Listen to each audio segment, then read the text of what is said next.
Hey y'all, welcome back to another episode of Making Moves. I'm here today with the CEO and founder of Mara Beauty, Allison McNamara. Thanks for having me. I'm so excited. Thanks so much for coming on the show. I'm obsessed with you. The feeling is mutual. I feel like we met back when we had the lymphatic drainage massage, and I feel like we just got along immediately. Yes. Yes. I remember what we were talking about. Do you remember? Oh my gosh. Wait, we were talking about something. show. What show? Oh my God. I do remember we were geeking out over something, but I watched so many shows. The Summer I Turned Pretty. Oh my God. That was my era because that was the summer. Yeah. And I didn't turn pretty. Same. No, literally. So sad. Well, I was talking about because I was going to the Outer Banks and you were like, oh my God, the Summer I Turned Pretty. Because we were talking about like that vibe. That was actually my summer. I'm now on to jury duty. So I'm well past that. Okay. Yeah. Where are you at in jury duty? I'm finished. I what do you finished. think? I'm like obsessed. I love Ronald. I'm like obsessed with the whole concept. And I thought he was so nice. Like I would have been a total bitch throughout that process. Yeah. So watching him be such a star human, I was like 20 out of 10. The bed scene, the Dying. jumping. Screaming. When I tell you, my mouth dropped. And like James Marsden, I see him all the time at sushi, by the way. Oh, do you really? He doesn't know me, but I see him all the time in Studio City. And, I've seen him interact. So watching him act like such a, like asshole actor was so funny because he's totally not like that. That is funny. It was just amazing. I mean, he played it well. So good. Yeah, hilarious. Anyway, let's talk everything about your business. I want to hear about your childhood because you had a dad in the beauty business and you had this whole other career before you pivoted. So jump into the deep end. Tell me everything. Okay, so I grew up in California in a place called Palos Verdes. It's like this ocean community that's really rooted in ocean culture. And I love being by the ocean, and my dad is in beauty. And so grew up with him working on formulas and bringing home products and getting to play with those. And that was such an integral part of my childhood. And we were always like really encouraged to celebrate beauty, which I feel like a lot of kids aren't when they're younger, especially maybe more now, but not back in like the 90s. So I was constantly playing with different types of salicylic acid products and masks and bringing all these things to my friends' sleepovers. And it was such a big part of how I grew up. And so flash forward, I decided I wanted to be a television host, went on that journey, but then ultimately brought me back to the thing that I love most, which is beauty. So Incredible. And I'm sure without even realizing it, when you're just around someone who's in that space, you start hearing the lingo and the terms way earlier than like the average Joe. Totally. You probably knew all these like crazy terms. Yeah, even just being on commercial sets and like getting to watch like Misha Barton do the commercials. Yeah. Like that, even the branding and the marketing and how those products were positioned was such a big part of what I was exposed to when I was younger. I feel like really helped me on this part of the journey. Totally. Yeah. So what was your dad doing in beauty? So he worked at a bunch of different, companies. He was the CEO of Neutrogena. So I guess that's kind of a big deal. Yeah, he's incredible. He's such an incredible marketer.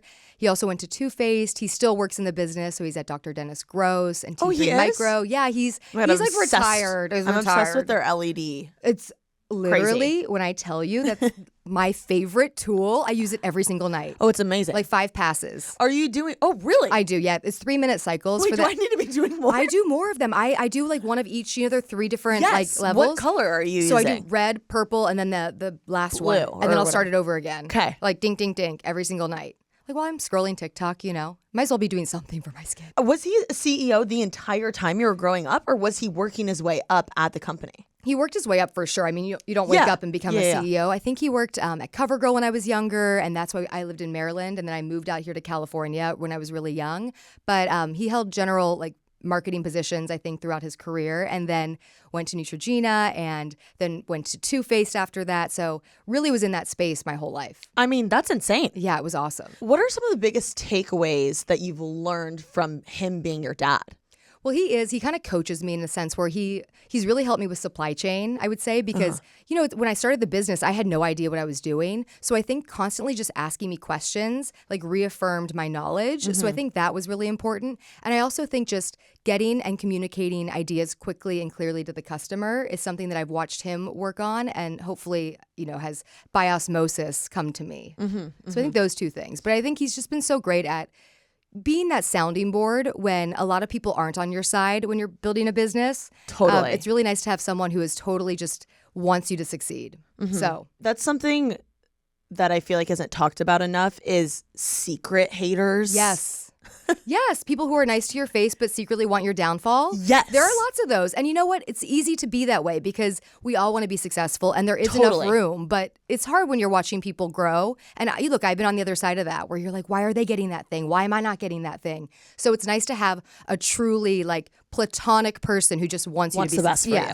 And if you don't have that and you're starting a business, try and find that. How do you weed out or kind of spot those secret haters and make sure you're surrounding yourself with people that genuinely want the best for you? That's a really hard question because I feel like you don't know at first, but I always have had like an amazing group of women that I've always been surrounded by, and most of them are entrepreneurs, and they're not all in beauty. They're publicists, and they have different types of athletic brands. And I think just having that group, especially if it's diversified in terms of like what you're actually creating, is super helpful.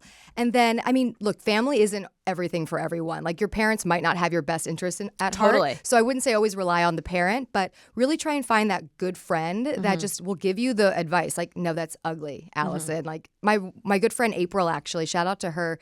When I was first designing the packaging, which I did myself, I was working at Main Addicts at the time, and I brought the prototype of the box, and April was like, girl, your stuff is so good. Like, because she had tried the product. She's like, but that packaging is ugly. And I'm like, wow, thank you for standing up to me, because everyone was just saying like they liked it. And it totally rerouted the vision for the brand. So, well, that's the thing with a secret hater is they're almost like a yes man to everything. Totally. Even if it's bad. And your real friends will be like, babe, you can do better. Like, you can do better. Go back to the drawing board. Yeah. What were you doing at Main Addicts? So I was their editorial director. Oh my gosh. Yeah, You've lived so many different lives, Honestly, Allison. I had to because I was on TV for a long time and at Pop Sugar and Refinery 29. And when I left that part of the journey, I worked for myself as well. So I was doing all sorts of types of roles while I was building Mara and while I was ideating Mara. So I worked at Main Addicts. I was consulting for lots of other brands. I was creating content for Entertainment Tonight. It was just, I was doing anything that would kind of stick because I also really wanted to do Mara, but I had to, also make a living while I was creating the business. Totally. So, well, I think that's something, again, that's not talked about enough is people grinding with their day to day while also doing their 5 to 9 at night, which is their passion project. Totally. I feel like we're always fed like the dream story, right? Like, oh my gosh, my first year in business, I'm doing like 20 million in sales. And look, that does happen to people. But I think if you're not a celebrity and you don't have a massive following, it does take that grind and you have to make sacrifices. So whether that's working for yourself, but finding little jobs that you can do on the side to support you while you're building your dream, or if it's working the 9 to 5 and then doing the dream on the 5 to 9, you have to kind of make those choices. What are some of the things you learned that have just helped you with overall life when you were working at Pop Sugar, Refinery 29, E-News, all of those entities? I feel like what I learned is how to be really quick and consistent with my work, because when you're in TV, we'd get to the studio in the morning, we'd write the show. So I actually was one of the writers on the show for my segments. And so is this Pop Sugar? Yeah, Pop Sugar. So it went from a online daily live show to a made for TV show. So it was the first digital show that was taken live. That is to insane. TV. It was great. It was like, honestly, it was the Wild West of media, and it was such a cool experience. But I think being able to work quickly and concisely was really important. And I also think it taught me a lot about time management, because I'd have to go from shooting the live show to then shooting something else for the segment to be packaged for the next day. So I think that really helped me with like time management, which I think is important as an entrepreneur.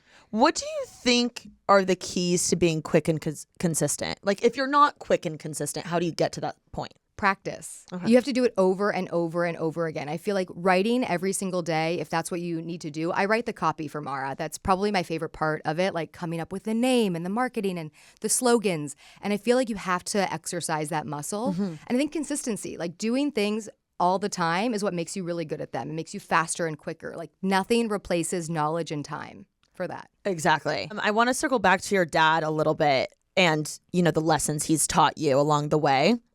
Is there anything else that you feel like you use on a daily basis as far as advice you've taken from him? He's really calm and he's really thoughtful with his words. And that's something that as an Aries, I am not. I'm impulsive, I am quick, I am like fiery. So I really try and take like that calmness of like, okay, this is a really stressful situation, but I need to be strong for the other people that work for me and with me. So I think like being a good leader is something I've taken from him, or hopefully. Maybe he doesn't agree. He might not agree yet, but I'm learning, okay? And is he helping you at all with Mara? He doesn't work on the business per se, but he does give me advice. So I would love for him to work more, but he is busy. And he's worked his way up where he does not need to be working, 9 to 5 anymore. But of course, if I'm doing a new product launch or we're formulating, he's really big with me in formulating because I don't let a lot of people try the products before they're ready. I'm very secretive. Interesting. Yeah, I do let the team start testing them when they're in a better place. But the reason why I do that is because I do know what I'm trying to create and I don't want too much feedback. Because yes, you shouldn't ask for feedback if you're not willing to take it. Yes. And so I am very secretive in the beginning processes because I know what I'm trying to do. And a lot of things I'm trying to create aren't out there yet. And people aren't always open to new ideas. So if you give them something that's not quite ready where you know where it's going and then they give you feedback, it gets in your head. And you don't want that. And I'm so swayed by other people. Me too. I'm a people pleaser. Same. Yeah. So that's so smart. Just keep it to yourself. Yeah. And so I share it with him and we work on those formulas a lot in the beginning phases of them. And then when they're ready, I kind of widen the audience, get more feedback when I'm ready for other people's opinions.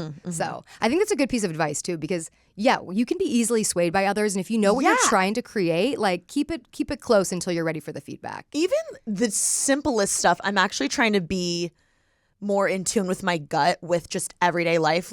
If I'm this is such an LA example, but if I'm at Erewhon and I know I want the Hailey Bieber smoothie and someone's like, oh, you need to try the new Giselle smoothie. I do want that I'm too. trying to stick to my gut. And obviously that's an insane example, but I think there is something to sticking to your gut and trusting your intuition and not being swayed by others. Totally. Even all an the time. outfit. If you're getting ready for a night out and you ask So your true. friends which one do you want to wear, but you know which one you already want to wear, then why are you asking? Because then they say the other one and then you're going to be like, oh, okay, Well, every time I ask, it's same with when I'm about to post an Instagram and I send it to my friends and I'm like, which one's best? Which photo do I like best in? I know which one I want to post. Exactly. So just post that one. So it's that same kind of concept, but with formulas. You've talked a lot about being super in touch with your gut and your intuition. How did you get in touch with it the way you are? Oh, that's such a great question because I think that is cultivated over time. I grew up feeling very not fitting in and kind of feeling like an outsider. And I feel like because of that, I was forced to choose, really feel confident in the choices I was making. And so I think that just has grown over the years. And I am a secret witch. I've always had a bit of an intuitive side to me. So I think those two things paralleled. Also with the fact that I'm just older now. I'm in my mid-30s. So it does take a long time to feel very confident in your own skin. And people say that, when you get to your 30s, you'll feel different. But you do feel different. You've lived more of a life and you've got more choices and more knowledge in your gut, so you know what you like more. So I think all those things have helped. Are there any practices or tips that you wish you would have started doing in your early 20s to help get in touch with your intuition and gut sooner?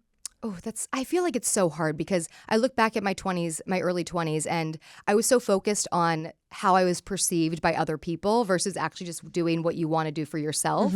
So I think just being more in tune with not caring with what other people think. But that's so hard, right? You say that, but putting that into action is much harder. I think that's the biggest thing people just in general struggle with is caring what others think. I think Instagram has really not helped with that No. either because I didn't have Instagram for the first part of my career. Instagram really became popular in 2013, 2014, and I started my career in 2009. So I think that's also really made it hard for people to feel confident in their choices. But it's a tough world out there. It really is. Just go with what you like. Do you ever feel like you still struggle with that?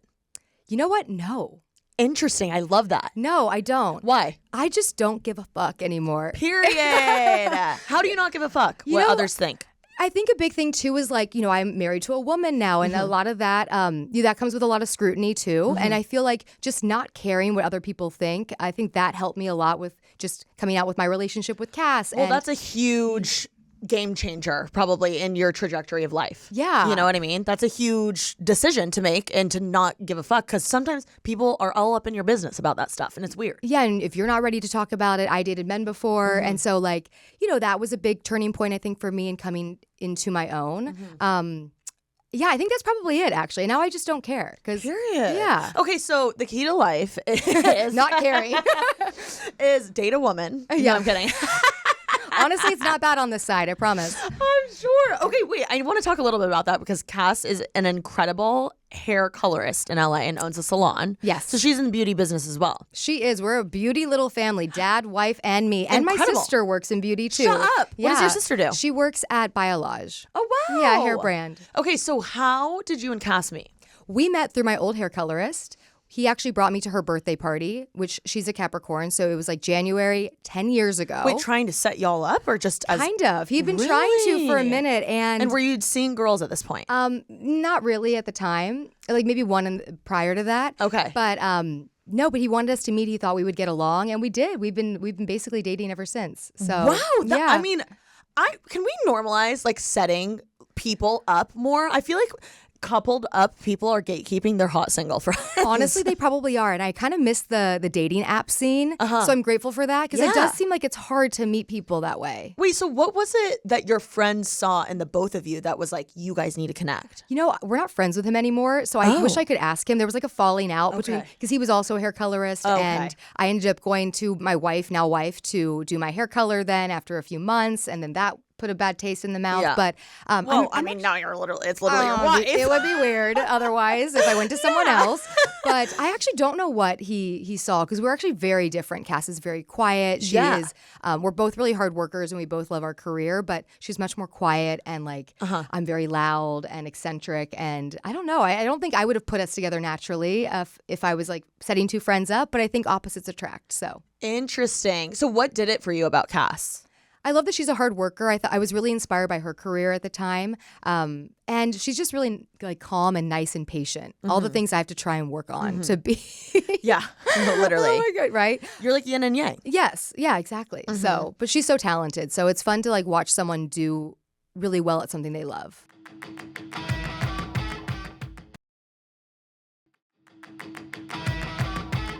Was that something you struggled with as far as growing up dating men and then, you know, playing for the other team? Was that something you struggled with, I guess, coming out, or because you're in LA and you're surrounded by, I mean, like I have like a gazillion they friends. So was it still a big deal or was it not really?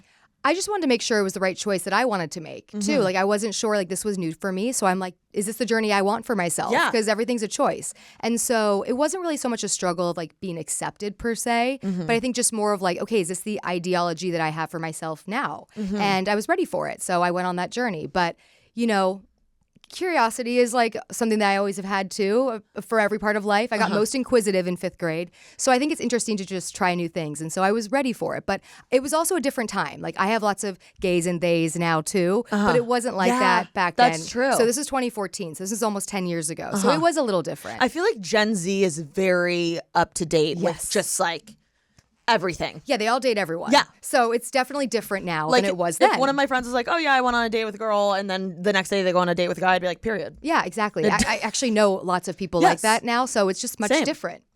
Yeah, totally. Okay, so now you guys are both in this beauty business and you've been married for how many years? We've been married. Oh my God, we've been married. Our anniversary is coming up. 2 years this year. God, yes. congrats. Yes, thank you. That is so awesome. What's it like being married? Honestly, it's the same. You know, Really? I think it just depends. Like, we don't have any children, so it really just kind of feels like the same. It's just kind of like the next step, you know? Is that something you would want to do in the future, have children? I do want to get my eggs frozen this year. That's something I've had on my to-do list that's weighed very heavily on me for a while because it's a lot on the body, it's a lot on the mind, a lot on the hormones. A lot on the bank account? Yeah, it's expensive. I know. I've been saving for it. So that is the only part I'm prepared for at this point because I've been saving for it for a really long time because I've always known that I wasn't going to be like a super young mom. Got it. And I want to have kids in like my 40s, I think. So that part I've been saving for, but the actual emotional toll and like I hate needles, like that part is really scary and overwhelming to me. But I'm not sure. I think like it's a question mark, but I don't want to let that opportunity go away either. Being in a same-sex relationship, how do you go about having children if you want them to be biologically your own? Well, you'd have to have like one egg and then a sperm donor. Yeah. And then if, you know, I have friends who have cultivated eggs, both women, and then they've had one of each with the same sperm. Oh, wow. Yeah, which is really cute. We probably won't be doing that. I think I'm the only one that's going on the egg freezing journey. But I guess there's lots of ways you can do it. Yeah. But I don't know. It's scary nonetheless, but science is amazing. No, it's incredible. Science isn't like crazy. I always say one of my guy friends, Murph, I'm like, listen, if you're single and I'm single by this time, we're having a child. Why not? I mean, hello. You're so hot. I mean, the looks, the brains, You're these are so all amazing. things. Like, you're so smart. I need your sperm. That's very Seven Husbands of Evelyn Hugo. Yes, if you will. It so is. Okay, I want to go back to Mara. So what made you want to start this company? I've always wanted to be an entrepreneur, and I think a big part of my last career was I was working for myself at the end of that too, because I had my own business and they were hiring me to do these things. But I always thought that hosting was going to be the vehicle to get me to do my next thing. And I wasn't sure if it was going to be beauty or fashion, makeup. But I was always inspired by Ryan Seacrest. I remember he had He's so iconic. Oh, he's iconic. And he also had his own suit line. And I remember being like, wow, I love the idea of a diversified revenue stream. It'd be really cool to work on lots of different things. His name is on everything. Everything. And so I thought that was going to be the way. And in a way it was. But when my show got canceled, it was the show that I was doing. Shanae Grimes was my co-host, and we had a daily show on Pop TV. We would toss to Schitt's Creek. It was the most fun. But when that got canceled, I was like, I don't know if I want to go back to doing YouTube full time for different brands. And I wasn't sure I wanted to create a YouTube channel myself. Nothing wrong with it. I think it's incredible. But I just was already used to having a full studio. And I wasn't sure if I wanted to kind of start over again. Totally. In that capacity. If I was going to start over, I wanted to do something that was totally new. I get it. And I was tired. I've been working on camera for upwards of 9 years and hair and makeup every single day. I was fatigued. And so I didn't realize that the second journey was going to be even more fatiguing in a way, but it's so fun getting to learn a new skill. And so I started to do Mara. I had the idea on a trip to Turkey. Mara is the last 4 letters of my last name. It means sea in Gaelic. And my last name is McNamara, but it means hound of the sea if you translate it to from Gaelic. Oh, wow. Yeah. So it's really just built into like the family DNA. And I loved that. And, each part of the journey when I was ideating at the beginning kind of fell together very seamlessly. And I took that as a sign. And I'll never forget, on that same trip, we were driving through Positano and I saw Mara, M-A-R-A, written in like white writing on a rock in Italy as we were winding through the Amalfi Coast. Shut up. Because Mar is ocean also in Italian. So they had Mara written there and I was like, oh my God, that's the sign. So I took that as, you know what, we're going to do it. That is crazy. It was. Okay, I feel like a lot of people are similar to you in that they have this career and then they're feeling a little maybe burnt out or wanting something else or wanting something more. How do you know when it's time to pivot in your career? And what advice would you give someone who is at that point and they don't really know what they want to do yet? I think the road gets hard when the world wants you to change. And the road was getting hard for me in that career. I was getting all these great shows. I had one on FYI Network. I hosted the Oscars pre-show for... Oh my God. I was getting all these things, but then they weren't leading anywhere. It was kind of a bunch of stops. And I was working really hard. I was really tired. And I felt like the world was forcing this change on me. And so I think you've got to be able to recognize when things are just feeling really tough. And even if you're not ready, there's signs that you're ready. And so I kind of really listened to what I was feeling, these signs I was given from Mara, this idea that felt so robust and exciting, coupled with the fact that I wasn't getting these shows anymore. Like the shows I was getting were stopping. Or I was getting so close to being in the finals for like Wipeout or something and then, not getting casted. And so I kind of took that as like, look, I'm not going to fully close that chapter, but I'm going to go on this journey too. Got it. So Yeah. you didn't ultimately close the door. You were just like, let's see what this other door is leading me to. Exactly. And I still worked. So this is 2015 when I started ideating Mara. I didn't launch it till 2018. And I worked at Main Addicts and my other consulting jobs till 2022. Wow. Yes, to give you some timeline. So from 2015 to 2022, I was still operating my other business, A McNamara Inc. It's still active. No one really does anything for it. But that was something I really kept going for a long time. It was just a little less on camera. So it was more consulting for brands and doing things that way. The behind the scenes. Yeah. Which was probably second nature to you at that point. So easy. But I loved it too. So you get the name, you get the idea, and you're fully self-funded, correct? Yes. That is crazy. Yes. Good for you. Thank you. How did you have the bandwidth to self-fund a beauty company? I mean, that's insane. It is insane. So there were a few things that we made, decisions I made that really helped with that. So Okay. I launched in the middle of the Korean 20-step skincare craze. And it Okay. was like, you need 1 million products, full skincare routines. Remember, we were doing like 95 steps. And I came out with the idea with one oil, just this one oil, universal face oil, that's it. The reason behind that is I couldn't really afford to make a million different products, because when you are making a product and you put them in different types of packaging, there's MOQs for everything. So 10,000 bottles, 10,000 droppers, 10,000 unit cartons. And I was like, look, I can't afford to do all of that at once, but I can afford to do one killer product. So really put everything into that one product. And because of that, the success of that product then paid for the next product. And then it kind of snowballed. Like then the success of the next product paid for the next product. And that's kind of how the business grew. And so I think today it would be a little bit harder because the cost of acquisition to get new customers is really expensive in 2024, much, much higher than it was in 2018. What do you mean? Whether you're doing meta ads on Instagram and Facebook, Okay. If you're trying to get an influencer to talk about your product, this is still earlier times. So people were getting paid to talk about product in 2018, but not as much as they are now. People were more open, I think, to share organically than, hey, is there an affiliate code for that? Or, you know, so it was also a different time. So I do think I was blessed in the timing that I launched. Look, you can still launch a product today and be completely successful, but it was also before the celebrity craze of beauty launches too. And I think that you are up against the big guns. You know, you're up against Selena Gomez, you're up against Hailey Bieber. It is crazy. And they are incredible women and they deserve the spotlight that they have, but it does make it harder. The market share just kind of cuts down into a smaller piece of pie. Totally. Out of all the celebrity skincare brands, which one do you think is your favorite? I love Rhode. I love the products I've tried from Rhode. too. I love the peptide glazing fluid, and I love too. her essence. I like the milk. I love that's the one I like. The glazing milk. yeah, I love glazing that milk. one. I'm trying to think other celebrity skincare brands.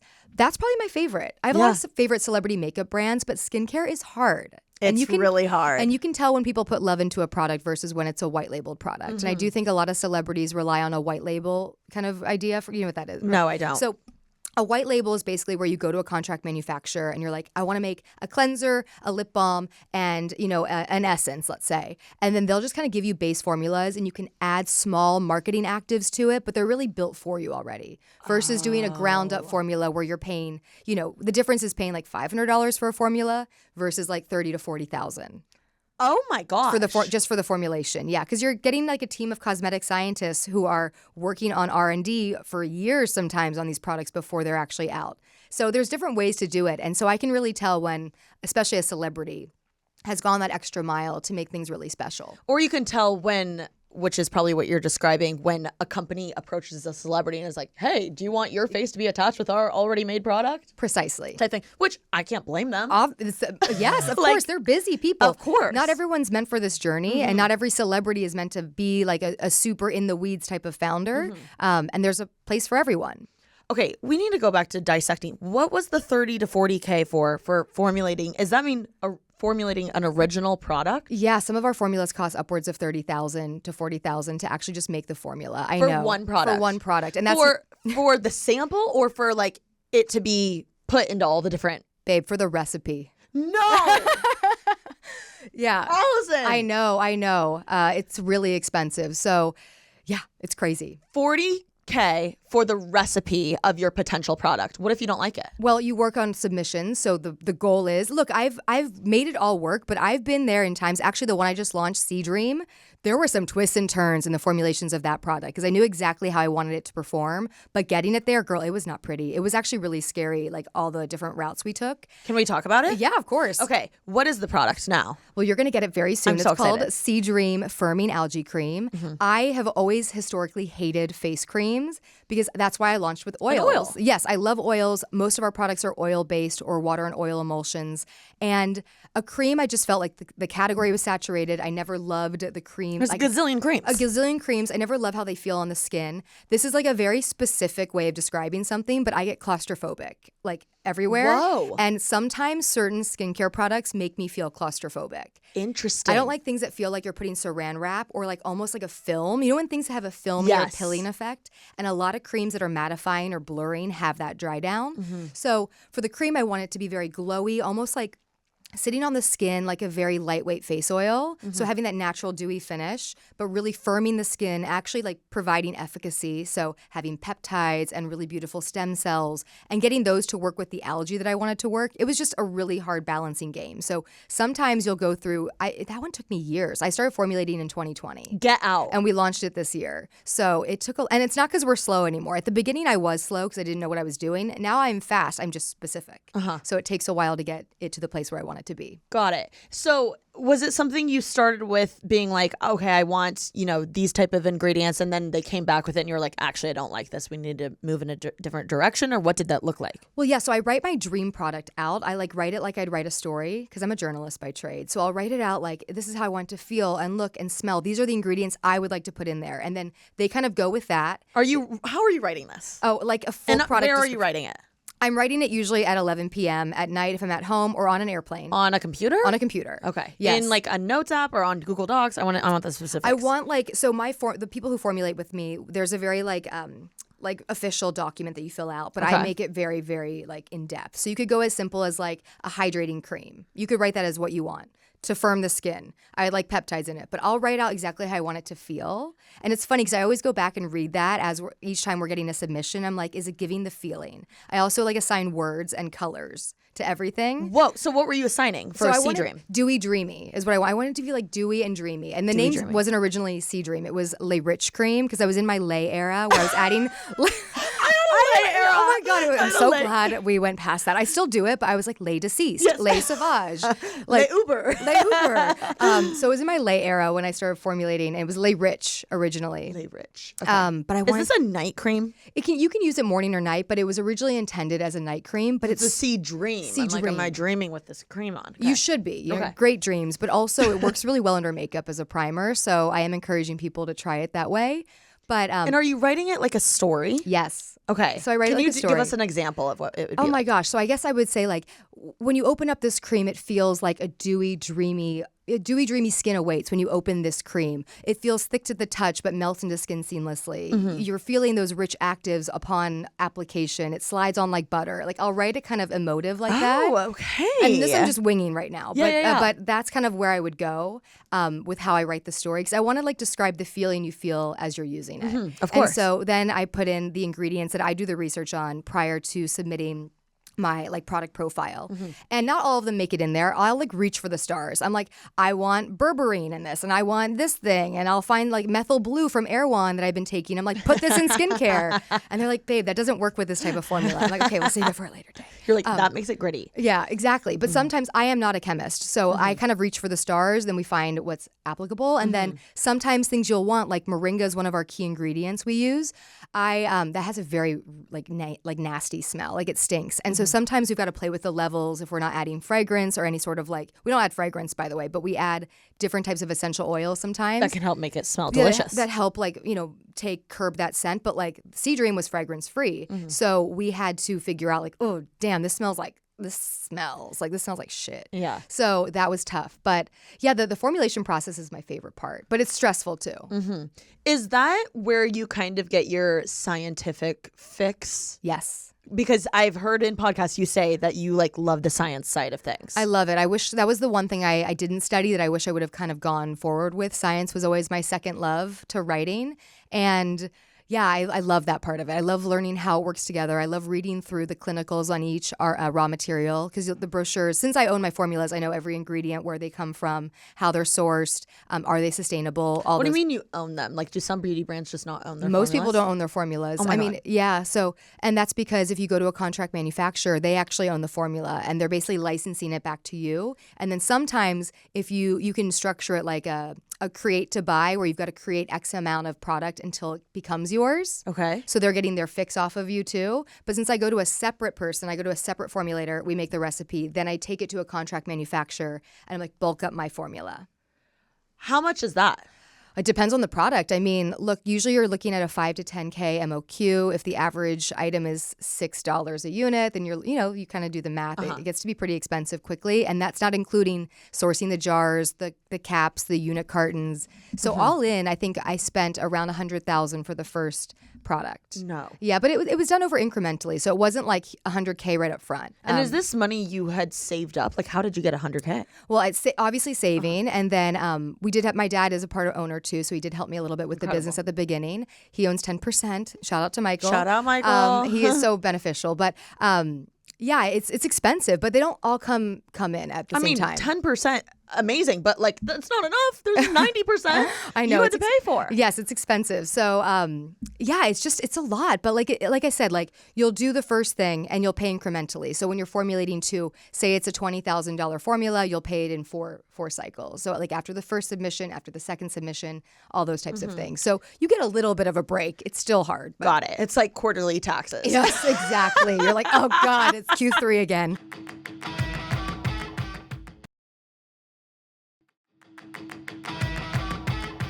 I've had some beauty brand owners, specifically makeup owners on the show, and they were telling me that if they wanted to do like a foundation or a mascara, they have to buy like 10,000 units in it or something crazy. Is that the same for skincare? Yeah, it is. 5 to 10. I think skincare you can go 5 to 10K. Yeah, I know. So it's expensive. 1,000. That's why I launched just one. Okay. Because I was like doing the math, and I actually am like much better at math than I ever thought I was. How'd you get good at it? I think I've always been good with money, and I did well in math growing up, but I didn't realize like I didn't go to business school, so I didn't know what like a chart of accounts was. I didn't know how to like balance an accounting book, all that stuff.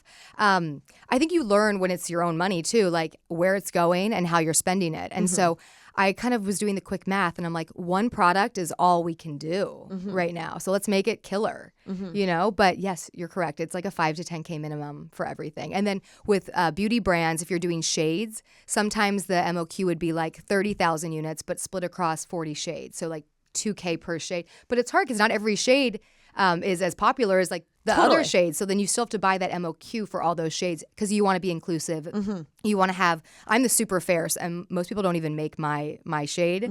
But you got to go do the gamut, and then it gets really expensive. So I bow down to the color cosmetics because that is not easy. That is crazy. Can you explain what MLQ is? Oh, MOQ. So minimum order quantity.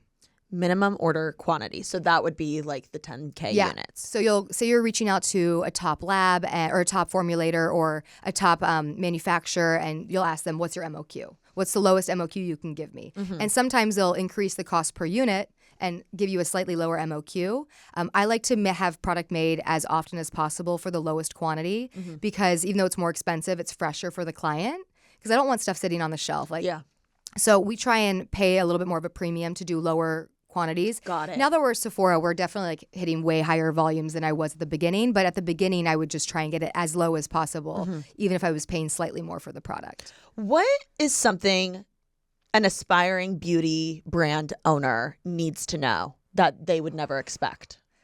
Man, I think you have to figure out what your strengths are and then what your weaknesses are and be really like real with yourself. Like, where are you weak? And then put your energy, instead of doing the stuff that you're good at, learn how to improve your weaknesses. Interesting. Because you can't hire people in every category at the beginning. Like, yes, it'd be great to have an amazing CFO, but when CFO can command like $250K a year. So, yeah, you got to learn how to do finance on your own then, or have a great mentor, or like maybe you've got someone who is a lawyer that helps you. Whatever it is, find your weakness and then focus on that at the beginning and try and get better at that because that's going to be the part that brings you down. What would you say are your weaknesses? So many. I mean, like, how much time do we have? I think I've gotten a lot better at the things I wasn't good at, but I do think managing like the full cycle of production is really difficult. So getting the timing right of ordering the bottles and making sure they hit the warehouse at the right time.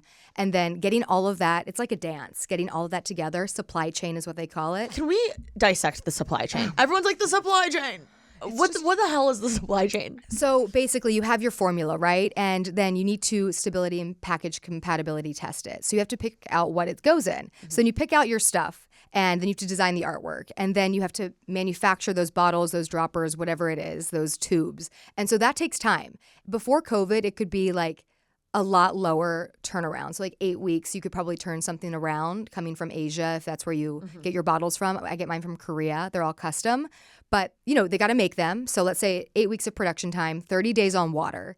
And then you get them, they've got to go through customs. Then they land at your manufacturer. So this is a dance you're doing with multiple different things if you're doing your formulas the way I do them. So you're trying to get it to all arrive at the same time. Okay. And then you also want to make sure you're not using too much capital, your money, tied up in inventory where you're not selling it. So you want to get it you want to hit it soon enough where you're not sitting on, okay, that was a $30,000 PO of bottles and droppers. You want to make sure you're turning that into sellable goods fast enough. You don't want to sit on $30K of stuff that's not usable, but you also want to have enough that if you sell through your product, you've got enough here to manufacture more. So I think learning how like the ebbs and flows of what products do really well is a learning game, but you kind of start knowing what's going to really hit as you do this. So that part was really hard for me to learn. And I went out of stock so many times. And Where you had sold out? Sold out, which is great. Everyone's like, you sold out, which is amazing. But you're like, I got to restock. Yeah, when you're a small brand, you really have to build off that momentum. I'll never forget. Chrissy Teigen was the first major celebrity to talk about us. Love and I'm her. so grateful to her. That was like an instrumental moment for my brand. Because why did she talk about you? I don't know. She just got the product She in her got the hands? product in her hands. I thought it was through Jen Atkin, who I worked with at Main Addicts, and I texted her being like, "Oh my God, did you give it to Chrissy? Like, thank you." And she's like, "Oh my God, I talked about it, but no, she like got that on her own." So I was just like floored because she posted about it on Instagram. I was doing a workout. I was in Pilates, and How many years ago is this? This is in 2020. Okay. And that was a really rough year for a lot of brands. Totally. And it was hard for us because we actually did really well that year, but the supply chain, like we just talked about, was really slowed down with COVID because everything was shut down. So Chrissy Teigen posts about our product on Instagram, tagging this MARA, like, I love it, doing this like whole like sexy kind of thing with the product. And I go on after my Pilates class, because I was doing an at-home workout, as we all were at the time. And I go onto Shopify and I'm like, whoa, like oh my God. I see like literally thousands of orders in the like thousands, and they're just rolling. Shut like up. this. So I'm like, oh my God, Shopify's broken. I'm like, there's a glitch. I'm like, oh my God, this is crazy. I had just moved to a warehouse. I was shipping my own product at the time. Oh? Before. So I had just switched to a warehouse, and I Thank sent God. them, thank God. I sent them an email being like, I do not know what happened, but don't fulfill these orders. I need to figure it out. I'm not sure if this is real. And then I start seeing the posts, and then I'm like, oh my God, this is Did you real get onto your own Instagram or like the Mara Beauty Instagram I went and to see it? Mara's after I'm like, oh my God, Shopify is broken. I'm like, where's this coming from? Because it was coming from all over. It was like people coming through Google, people coming And through you didn't this. know her personally or anything No, like that? I had interviewed her once before, but she would never remember me at the time. Yeah. She was on my show at Pop Sugar, but no, I did not know her. It was through gifting glam. My wife being a hairdresser, I gifted a lot of glam at the beginning, and so I think So smart. Yeah, it was smart because I just sent it to people that I had access to. And people trust their glam recommendations. So I think it was through glam. I'm not sure if it was through Tracy Cunningham or someone else that was doing her hair at the time, or makeup artist, but it was through that, I believe. And it was instrumental for the brand. But, we sold out then, and I didn't have enough. And that was really scary for me because when you have those moments, when you're set on fire, you have to fly. And there are only these small windows that you get that are really exciting like that. And I was just nervous that we were going to lose our steam because I wasn't able to provide. And if people want an oil, when you see a press article, it's like, Chrissy Teigen's favorite face oil, it's sold out, but here are 3 other options, know? And so those things, like, they do hurt you. They help you and they hurt you because then they find something else that they love. More money, more problems. Yes. And so that was an incredible moment, though. I'll never forget the feeling like that. It was awesome. I mean, that is so cool to hear. And I just applaud celebrities, especially like Chrissy, that take the time to do something like that because it literally could change someone's life. It changed the course of my business for sure. It I think we would have been successful in our own right, but I think that really put us on a playing stage that was so much bigger than we were before. And so for that, I'm forever grateful to her. Yeah. Wow. That's incredible. Yeah. Love Chrissy. Have you spoken to her or told her the story? I've said it before, and I've said it to enough people that know her that I hope it got its way back to her. Yeah. But I did DM her and I thanked her, and she did heart it, and she was like, I love it or something. I was like, oh my God, she responded. I want to ask selfishly, because I am a creator, how helpful, if at all, is it when you send product to influencers as PR? Are you seeing a return on people buying it? Is it not doing much? Is it good for the brand awareness? As a business owner, what are you seeing on your end when an influencer posts and tags it after you sent it to them? I think it just totally depends on the influencer and their audience and what they're known for. So I've seen it really hit with certain influencers. And then other times I've seen people with massive followings that post about it and we don't see any anything from it. But I believe in brand awareness. I think the more people you can have talking about your product is great. And also, I just want people to love the product at the end of the day. I think coming from the space that I came from, I never forced anyone to post about it. And I never followed up in a weird way. Hey, did you get it? Did you post about it? Did you post about it? People will share things if they genuinely like them. And so I think I look at influencers and how we send, because we gift heavily. I look at it as an opportunity to just have them tell people that they like it. Even if they tell their mom that they like it.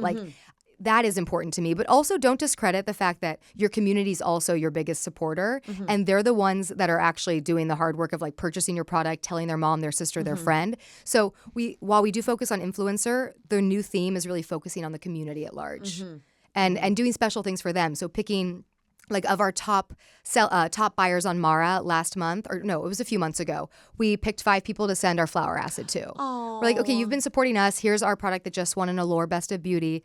We noticed you haven't tried it before. Here you go. We're investing back in you in the way that you invest in us. So I think that's so awesome when brands do anything like that, giving back to their community. Yeah, but with influencers, I do think it's hard. I mean, there's a lot of influencers now, as you know. It's a lot different than it was. People have platforms all across various modalities: YouTube, TikTok, Twitch. I mean, you name it. There's a platform. So I think finding people that just feel like they resonate with the brand and sending that way, I think, is the best approach. It's also so interesting to me because when I receive product, sometimes I do get it and I'm immediately excited and take a video and throw it up on my story and tag. But the reality is normally I like to wait on it, try it out, see if I can integrate it organically or how often I'm using it, because I find that that will turn around the product more Totally. with my audience versus like the amount of times I'm clicking through stories and I see like tag unboxing, which is awesome.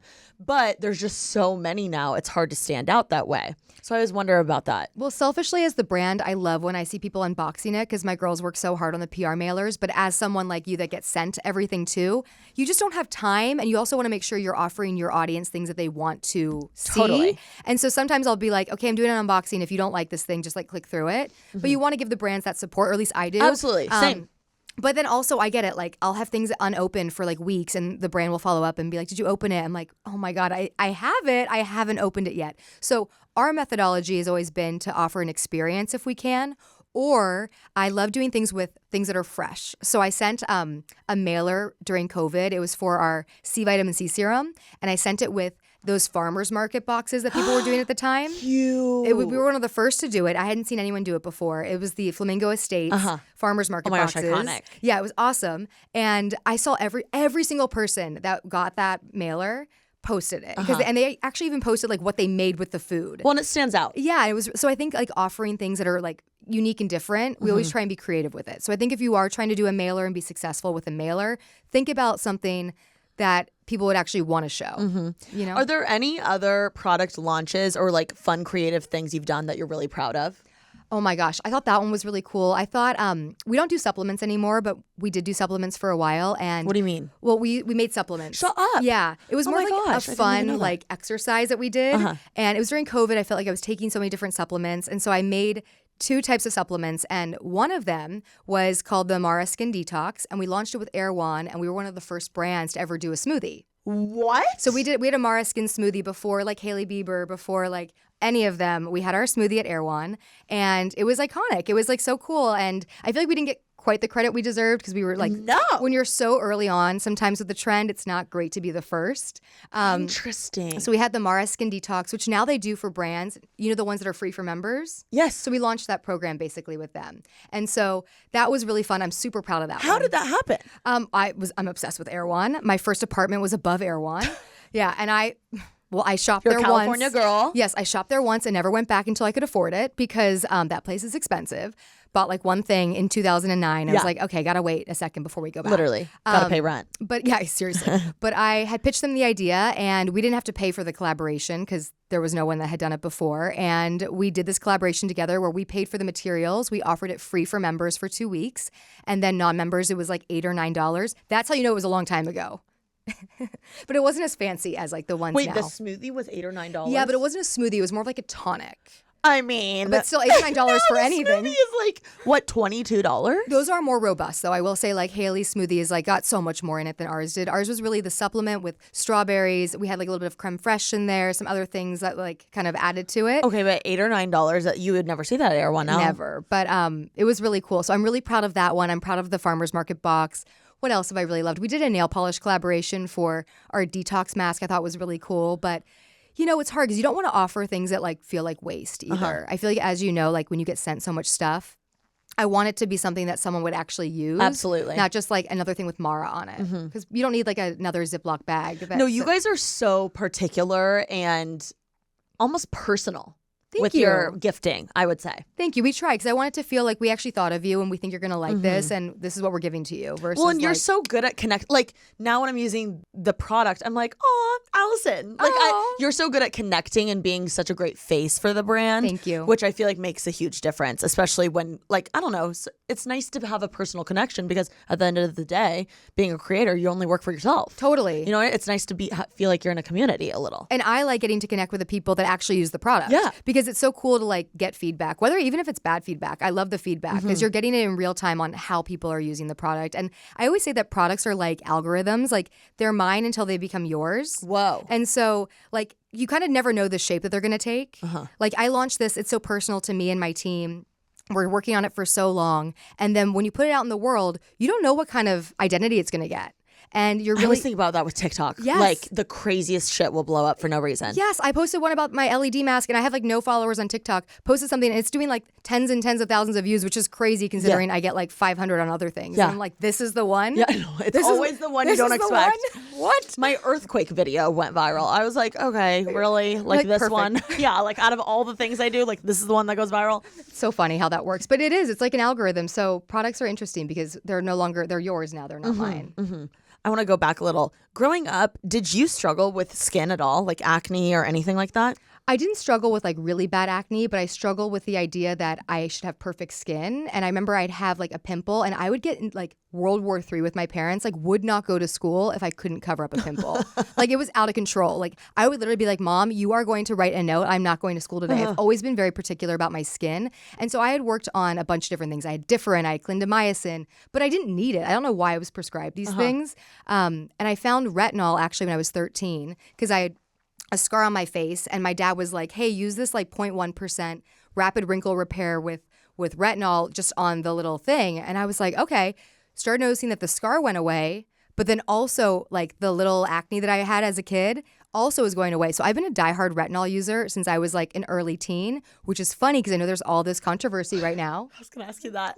Speaking of, what the heck do you think about 10 or 12-year-olds running around Sephora buying retinol? 10 and 12 is too young. But I think if you're experiencing hormonal acne, which they are saying that kids are getting their periods earlier than ever before. Why? I don't know. It's just a shift in maybe our food or the things that we're exposed to. But kids now are getting their periods a year or two earlier than people did when they were, our age. How do you know up. this?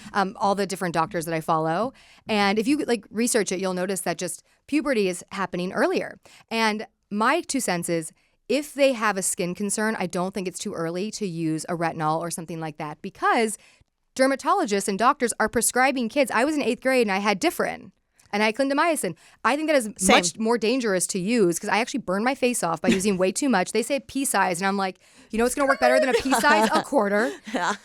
So I do think with the right type, because you're like, I have one pimple. I'm like, they're like, put a small amount. I'm like, Yeah.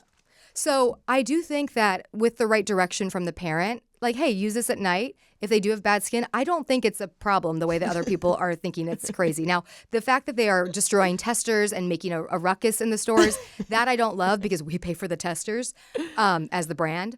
But yeah, I'm not all up, like my panties aren't in a bunch about it the way some people are. I do not care. You know what? Fine. You're like, how do I get my oil in these 12-year-old hands? Honestly, our oil you can use on a baby if you'd like. Like, honestly, my wife's sister, her baby has really bad eczema and I have really bad psoriasis. And she was like, we used universal face oil on his little cheeks and look how they calmed down. And I'm like, I know, because I have really bad skin issues too. So there are products that are great for everyone. Yeah. Now, if it's a really intense, like we can use Drunk Elephant as the example, like baby facial, which is a really intense acid, I would not recommend that because you don't need to chemically exfoliate the skin that much when you're that young. Even as an adult, I'm pretty sure you're only supposed to use that like once or twice a week. Yeah. So those types of products definitely need a discerning eye when they're being used and are not meant for a 10-year-old. But things like a low dosage retinol, if they have acne, I don't know. I don't see the problem with it. Is there anything else scientifically that we should, as the consumer, know more about when it comes to skincare?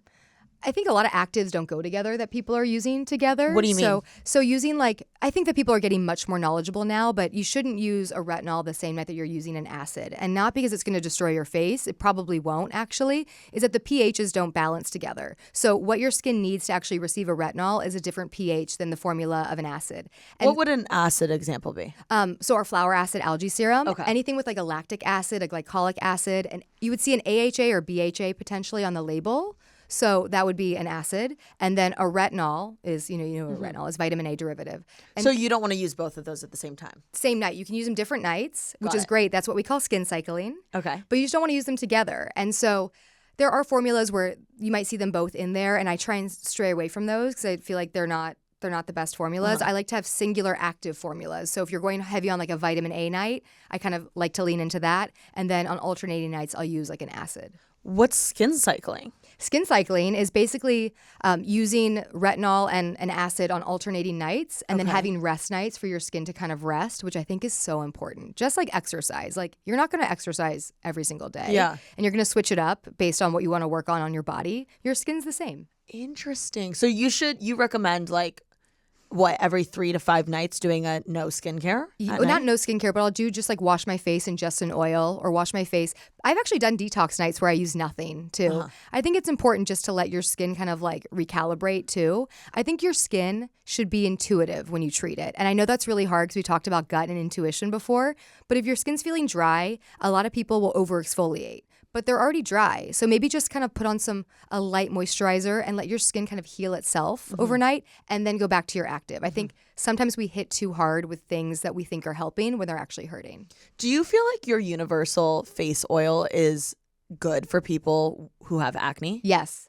Yes. Why? It's low on the comodogenicity scale, which means it's not going to clog pores. It's not going to make you break out. Moringa is amazing for all of that. It's so good for healing things. They've been using it for years to heal wounds. So it's so great for calming the skin. We have so many amazing anti-inflammatories in there too, which really help with acne-prone skin. But if someone has really bad acne and they're scared of oils, I always say start with our retinol oil. Because that one actually has stuff that's really going to target and help things like blemishes and fine lines. Whereas the universal oil, its first purpose is a hydrator. And then it also has these calming properties, anti-aging properties as the secondary attribute. But, I feel like people with acne-prone skin are scared of oils. So there is that. Totally. I remember being so scared because I had very acne-prone skin.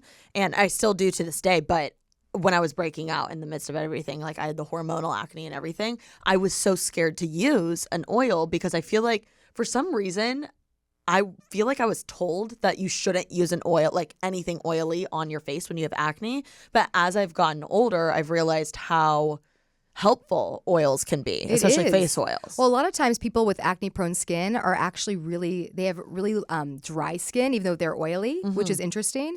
And their skin is actually overproducing oil, and that's why the breakouts are being caused, right? You're producing more oil, then it's getting trapped in the dermis, yada, yada, yada. But if you're using something like an oil, it signals to the skin, hey, we're happy, and it's actually going to produce less oil over time. Wow. Yeah, so oil is amazing for acne-prone skin, and you are not wrong. You were fed the oil-free messaging. Yes. We were all fed that. It was kind of like the era of oil-free acne wash and those 100-calorie packs. Yes, fat-free. Fat-free.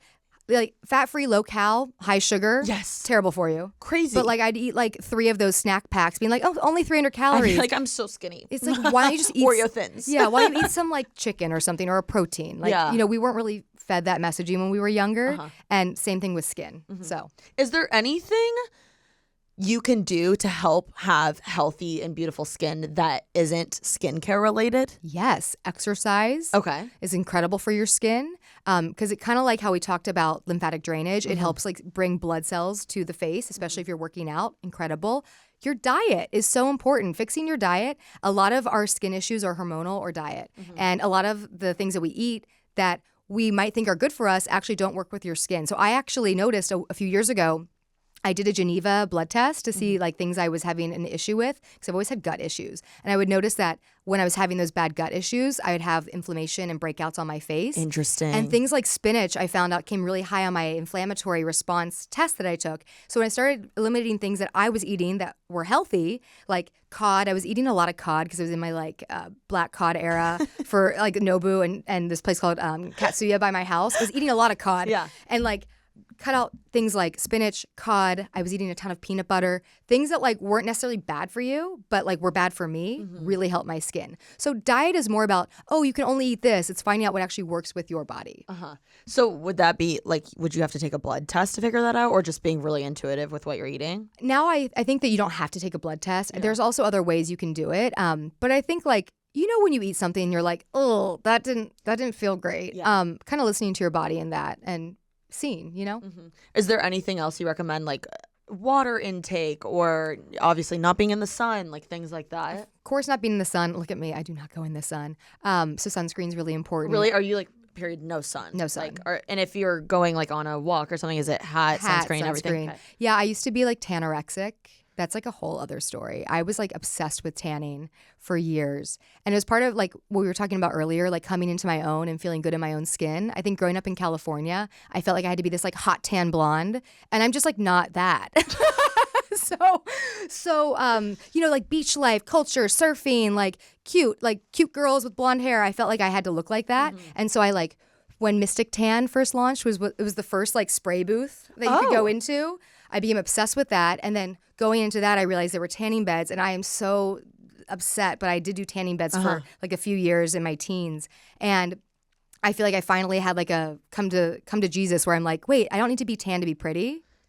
And that was a big thing for me. So now, yes, full sun, full shade, full SPF.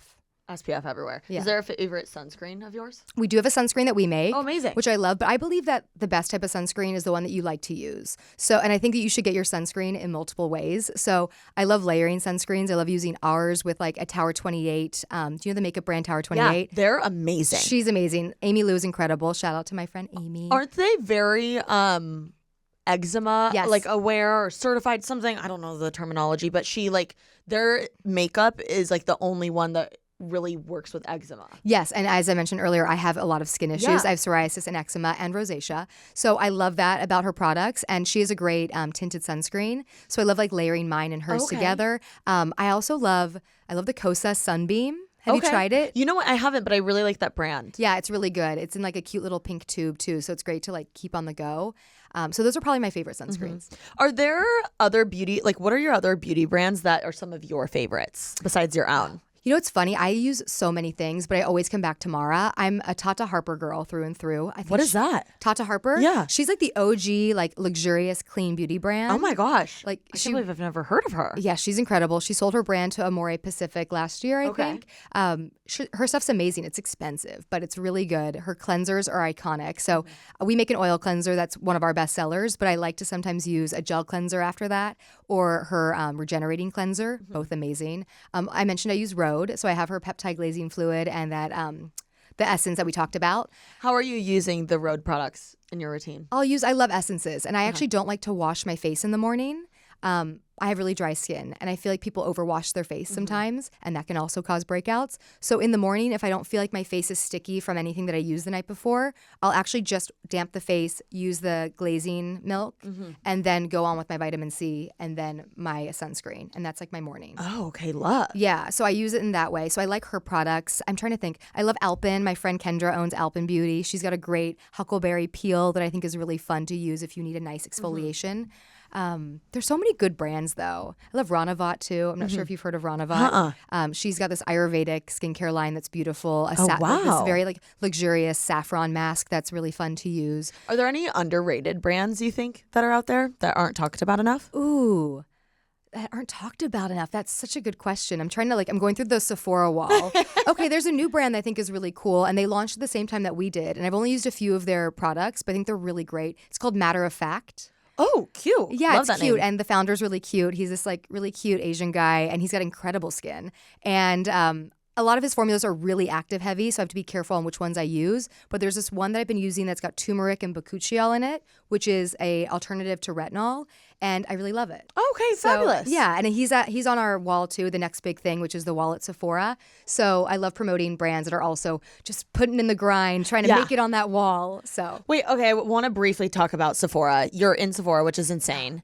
How many products? Everything in Sephora? So all products are on Sephora.com, Okay. and then our top sellers are in stores. Which is the universal face oil? Universal face oil, the cleansing oil is in there, the retinol oil. What about my Sea Sculpt The body oil is launching in March. Okay, yeah. Yes, because it's been doing so well online. I'm obsessed. I put so many people onto it. Are I'm like, you really? yes, just real life people. I'm thank like, you. See, my that is- mom, yeah, my that's what I'm mom, my friends that just visited. I'm like, guys, use this shit. Body oil is the best. So good. That one is entering Sephora stores, which we're really excited. The Sea Dream's going to be in there. So Amazing. It's our first launch that's actually going directly into stores because we're really excited for it.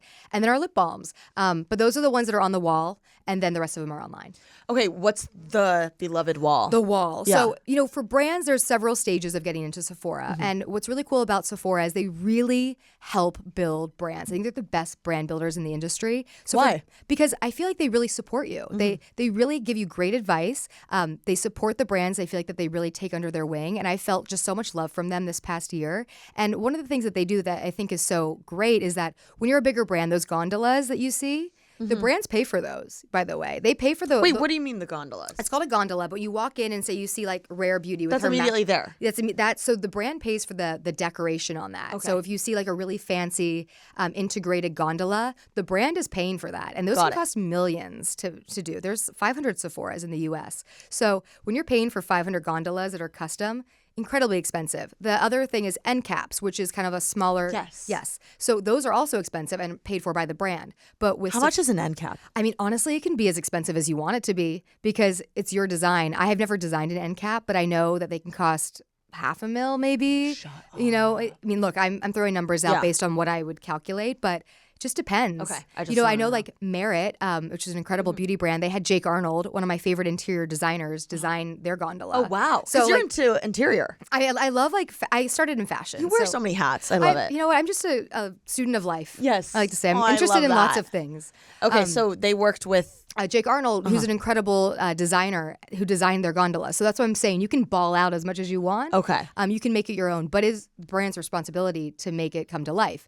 The next big thing wall they have for makeup, for fragrance, for skincare as well. It's a wall where they display new brands, and you don't have to pay for the space there. They like print it out. You get to design your little like card, and they give you this opportunity to grow within their ecosystem without having to have a massive line item like a gondola or an end cap. Got it. And I feel like a lot of eyes, go to that wall because you want to see the next cool thing. Yeah. Where So is it in the store? it changes depending on the store, but it's on a wall, and a lot of times it'll be like the very back or like on one of the side walls. But you'll see it. It'll say like skincare's next big thing. Yeah. No, I remember seeing it, but I just in the store I was like, is there a specific place to look? But it's just different everywhere. Changes, yeah. Okay. So are you out of that wall now, or you're still in the next big Yeah, thing? I want to Okay. be on the wall. You want to be on the wall to, for as long as you can because Yeah. you're still growing. And so, we're still on the wall. We changed our decoration. So a new picture of me will be going up in Sephora. So Oh, very excited.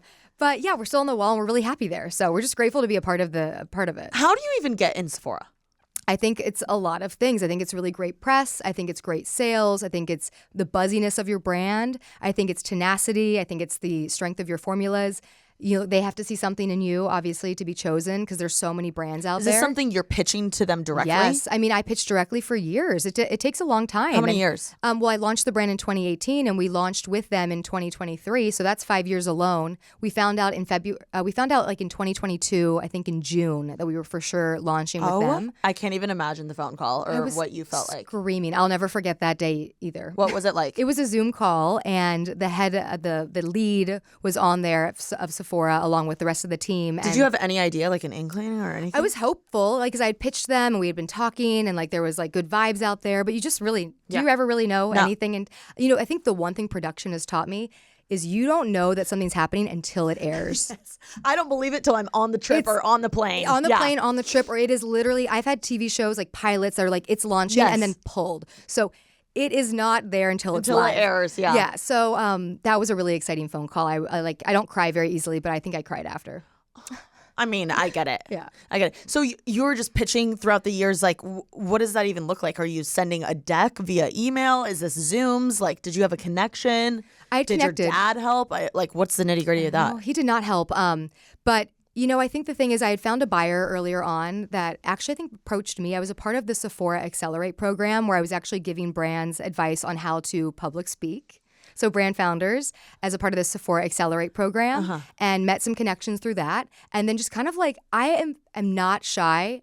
I don't shy away from being annoying. Like, not to the point where like you're really annoying someone, but I have I don't care about following up and getting rejected. Okay. I don't mind being told no. You have to be okay with no in our line of work. Totally. Like, you're going to get shut down or not casted or no'd all the time. So I followed up with the people I had met through that program, eventually kind of made my way to a buyer, started pitching them updates, like, okay, like the brand seems really young still. You don't even have a warehouse. Little did I know at the time, you absolutely need a warehouse to be at Sephora. Like I was shipping shit myself. Do you think I was ready? No. So I think those big updates like, hey, we were on the Today Show. Yeah. Major milestone. Hey, only follow up when you feel like there's something to share. We have a new product launching. I'd love to send it to you. That's huge. Only follow up when there's something to share. Yeah, don't just be like, they said no, not Hey, right I'm now. here And again. then follow up in 3 months with nothing. Like, don't follow up. Oh, hey, we won a Lore Best of Beauty. That would be a great time to follow up. Yes. That's a huge like Oscar of beauty. So finding those key moments to continue to follow up, even if you've gotten the, oh, not right now, or I think you can't let those get you down because if you really believe in something, I think you can make it happen. So. And one more question I have to ask about when you were doing the public speaking class or whatever, what advice were you giving people? It was so long ago. I remember it was 2018. So it was the year I launched my brand. Because you're so well spoken. Thank you. I think I was telling people that if you don't have something to say right away, like it's okay to take a pause. I think a lot of times we like to fill space with our voice. And if you're not a professional speaker, it's not going to come out right. So pauses are important. And just if whatever it is to relax before you do a public speaking element, I think is really important. So I always advise people to take like magnesium or people take beta blockers even, something that can calm you down. Like don't get hopped off on like a coffee or an Alani Nu if you're someone who gets nervous before public speaking. Yeah, or shaky. You're shaking, Yeah. So I think those were some of the tips I gave. And then you're going to speak eloquently on things that you know. So just read through your stuff a million times. Like you're going to be able to answer any question if you know what you're talking about. Totally. The more I'm prepared, the more I don't have to rely on anything. It's just I know in my heart and soul. Exactly. Like, yeah. And if you don't know your formulas that well, then study them. Study them. Know what each ingredient does. Speak eloquently that way. Like read through your stuff a million times. Like you should be able to say it a bunch of different ways too. So I think that's the advice I gave. Well, you are full of advice and tips, and I just think you are so cool. And thank you for sharing everything because you have worked your ass off, and I'm so glad it's finally being recognized. Thank you. Where can everyone follow you and find you? Well, you can find us at The Mara Beauty, most importantly. That's where you see all my good stuff. I'm at Allison McNamara, and you can shop us at Sephora. Yeah, I've been which is so crazy. Is that not insane to say? Oh, it's like literally we'll never get old. Like we'll never get old. That's crazy. It's crazy. So crazy. I can't wait to tell everyone about it. Maybe we could do like a giveaway. Yes, let's do it. Maybe? Yeah, Yes. for a Making Moves listener. Let's do it. Okay, so follow Allison and Mara Beauty on everything. Follow me on everything and comment down below. What do you want to Sea Dream? Yeah, Sea Dream is it. So we've been saying like what are you manifesting for this year? Okay, love that. Comment down below what you're manifesting this year. Yeah. Follow us and we'll do a giveaway. Perfect. Oh, amazing. I'm so excited. And then last question is, what are you doing to make moves in your life right now? Right now, making moves, product launch season is so crazy for us because we don't get them that often. So right now, we're just trying to like absorb the moments. Because I feel like sometimes we work so hard, like 6 to 8 months out on these launches, and then they go by so fast. Kind of like sorry to interrupt. You do 1 to 2 products a year. Yeah, so we don't get many of these. And it's kind of like a wedding. Like you plan for it and then it's gone. And you're like, so right now, as important it is to make moves, like my true mindset right now is enjoying what we've worked so hard to show everyone. So, but after that, we have a really exciting acne-focused product that's launching later this year. Yay! So, I actually haven't told anyone that yet. Okay, tea. Tea. Yeah, tea spilled on Making Moves today. I love it. Anyway, so follow us, comment down below what you're manifesting, and be sure to make someone else's day this week. We love you guys, and see you next week. Bye. Bye.